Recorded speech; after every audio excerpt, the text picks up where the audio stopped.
In the heart of Washington, D.C., an ultra-powerful group of people have dominated American foreign policy for the last 2 decades. Because the earlier you strike, the more damage you can do. Weapons of mass destruction. The transition to democracy in Syria has begun, and it's time for Assad to get out of the way. The only way you beat an army is with another army. Are you for invading Iraq? Yeah, I guess so.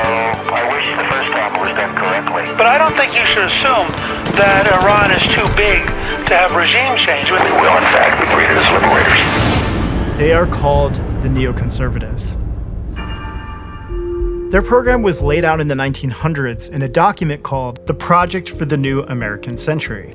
Its goal is to maintain and extend America's status as the world's sole superpower. Oh, and it also says we must destroy any rival that stands in our way. Through both Democratic and Republican administrations, the neocons have implemented their plans through a series of coups, regime change wars, proxy wars, bombings, assassinations, and covert operations.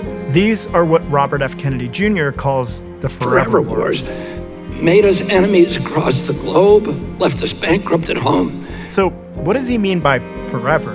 America's actions are legal, so this is a just war. President Donald Trump authorized a drone strike at Baghdad International Airport last night. The Biden administration giving Ukraine permission now to strike inside parts of Russia with American-made weapons for the first time. The United States has been embroiled in one military conflict after another continuously since 9/11, and none of them ever succeeds. Foreign military occupations breed violent insurgencies. The shootings, the torture, the general chaos helped drive thousands of Iraqis, especially from the minority Sunni community, into the arms of radical groups led by brutal gangsters such as Abu Musab al-Zarqawi, the same groups, Al-Qaeda in Iraq, ISI, that would later coalesce into ISIS. And not to mention the cost. The cost of the regime change wars in Afghanistan, Iraq, Syria, and Libya just since 9/11 was $8 trillion. That would be enough to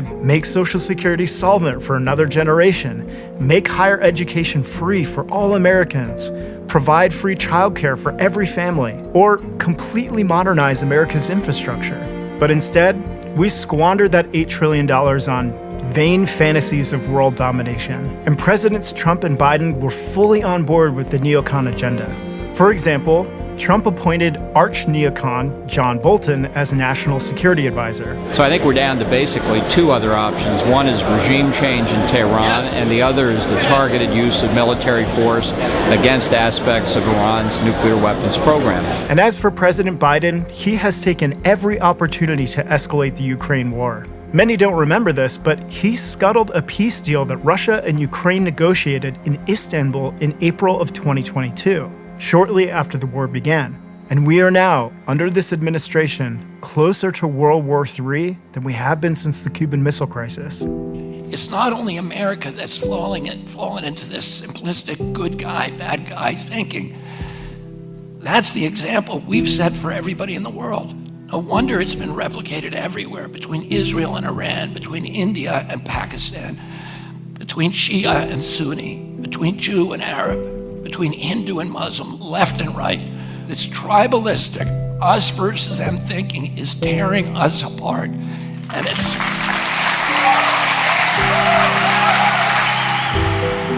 Robert F. Kennedy Jr. will utterly transform American foreign policy. He will end the forever wars and make peace the top priority of the United States. He will bring the trillions home to restore a prosperous middle class. He will transition America out of the neocon fantasies of full-spectrum dominance into a multipolar world. He'll restore the military to its proper function, the defense of the American homeland.